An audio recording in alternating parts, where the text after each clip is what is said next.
स्वामी विवेकानंद जी को कौन नहीं जानता। स्वामी जी जीवन भर समाज के उत्थान के लिए कार्य किया।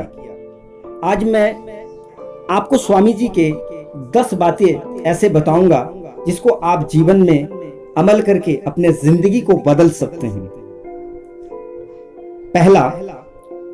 पहले आज्ञा पालन करना सीखो। हम चाहते हैं संगठन ही शक्ति है और उसका रहस्य है आज्ञा पालन। स्वामी जी कहते हैं आज्ञा पालन से ही टीम वर्क होता है। किसी भी बड़े काम को करने के लिए 2 बातों का होना अत्यंत आवश्यक है। नंबर 1 कुशल ट्रेनिंग और नंबर 2 टीम वर्क। कोई भी बड़ा काम मिलकर किया जाता है तभी जाकर के हमें सफलता मिलती है।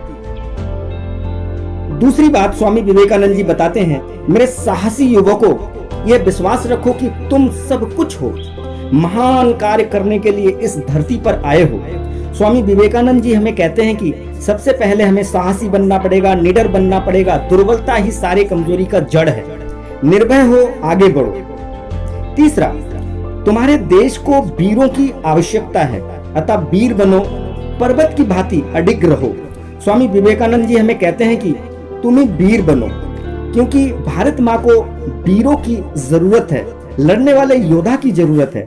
लड़ते हुए वीर गति को प्राप्त करने से स्वर्ग मिलेगा। जीवन एक संग्राम है, इसे हमें लड़ना पड़ेगा। चौथा, भारत चाहता है एक नई विद्युत शक्ति जो राष्ट्र की नस नस में नया जीवन संचार कर दे।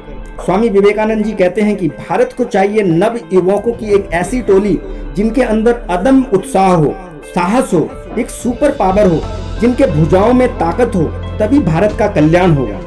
पांचवा, गंभीर से गंभीर कठिनाइयों में भी अपना मानसिक संतुलन बनाए रखो। स्वामी जी हमें कहते हैं कि गंभीर से गंभीर परिस्थिति में भी हमें घबराना नहीं है।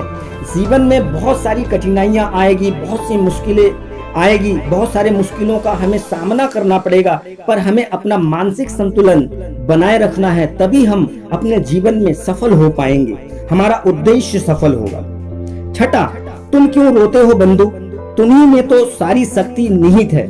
स्वामी जी हमें कहते हैं कि तुम अपने किस्मत का रोना क्यों रोते हो, क्यों अपने किस्मत को कोसते हो। जरा सी विफलता मिलने पर तुम अपने कार्य क्षेत्र से क्यों भाग जाते हो। विफलता को गले लगाते हुए हमें सफलता की ओर आगे बढ़ना है। तुम्ही में इस दुनिया की सारी शक्ति निहित है। तुम उस ईश्वर के छोटा सा रूप हो, तुम्हारे अंदर एक अनंत शक्ति है। सातवां, एकमात्र आत्मा ही शासन करती है, जड़ पदार्थ क्या शासन करेगा। स्वामी जी हमें कहते हैं कि आत्मा के लिए कुछ भी असंभव नहीं है। आत्मा जो चाहे कुछ भी कर सकता है। अपने को शरीर से अभिन्न समझने वाले मूर्ख व्यक्ति ही करुण स्वर में चिल्लाते हैं, तुम दुर्बल नहीं हो। आज देश को आवश्यकता है साहसी युवकों की जो प्रतिभा संपन्न हो। एक मशीन के अंदर चेतनता नहीं है। मशीन एक जड़ पदार्थ है। मशीन उतना ही काम करेगा जितना बनाने वाला चाहेगा। आठवां, बल ही जीवन है और दुर्बलता मृत्यु। बल ही परम आनंद है, शाश्वत और अमर जीवन है। स्वामी जी हमें कहते हैं कि बल ही जीवन है। यदि आप समाज सेवा करना चाहते हो तो सबसे पहले आपको शक्तिशाली बनना पड़ेगा, क्योंकि यदि आप कमजोर हो, आपके भुजाओं में बल नहीं होगा तो आप समाज सेवा कैसे करोगे। कमजोरी ही मृत्यु है। लूज आदमी मरे हुए इंसान की तरह होता है। बल ही आपको जीवन में खुशी देता है। नवा, सारे समय अपने को रोगी सोचते रहना रोग मुक्ति का उपाय नहीं है, उसके लिए दवा की आवश्यकता है। स्वामी जी कहते हैं कि जो लोग मानसिक रूप से बीमार है, हमेशा जिनके मन में यह विचार चलता रहता है कि मैं बीमार हूँ, वह हमेशा बीमार रहता है। बीमारी 2 प्रकार की होता है, एक शारीरिक, दूसरा मानसिक। शारीरिक रोग का तो इलाज संभव है, पर मानसिक रोग का कोई भी इलाज नहीं है। अगर आप हमेशा स्वस्थ रहना चाहते हो तो आपको अपने मानसिक शक्ति को बढ़ाना है। अच्छे लोगों से मिलना होगा, अच्छी किताबें पढ़ना होगा, योगा प्राणायाम एवं मेडिटेशन करना होगा, तभी आप स्वस्थ रहेंगे।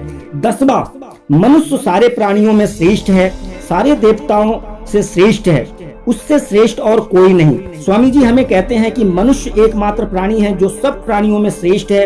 इस दुनिया में बहुत से प्राणी हैं जिसमें मनुष्य श्रेष्ठ है। शारीरिक रूप से यदि हम देखें तो मनुष्य एक चिड़िया की तरह उड़ नहीं सकता, चीता की तरह तेज दौड़ नहीं सकता, एलिगेटर की तरह तेज तैर नहीं सकता। शारीरिक रूप से मनुष्य बेहद कमजोर है। वह एक छोटे से जीव के काटने पर भी मर सकता है, इन सब के बावजूद भी मनुष्य सर्वश्रेष्ठ है। ऐसा क्यों? क्योंकि दयालु ईश्वर ने मनुष्य को सोचने की शक्ति दी, सत्य और असत्य का ज्ञान दिया। इसलिए मनुष्य शरीर पाने के लिए देवता और ऋषि मुनि भी तरसते हैं। इसलिए मनुष्य से श्रेष्ठ कोई नहीं। दोस्तों, स्वामी विवेकानंद जी को अपने जीवन में जगह जरूर देना, उनकी वाणियों को आत्मसार करना और जिंदगी में अमल करना। दोस्तों, यदि वीडियो को देखने के बाद आपको अच्छा लगा हो तो दोस्तों लोगों को शेयर जरूर करना ताकि समाज का कल्याण हो। और हाँ, हमारे चैनल को सब्सक्राइब जरूर करना, लाइक करना ना भूले और कमेंट देना ताकि अगली बार मैं स्वामी विवेकानंद जी से संबंधित और भी बढ़िया से बढ़िया शानदार वीडियो आप लोगों के लिए ला सकूं। मुझसे जुड़े रहने के लिए प्रेम पूर्वक बहुत बहुत धन्यवाद।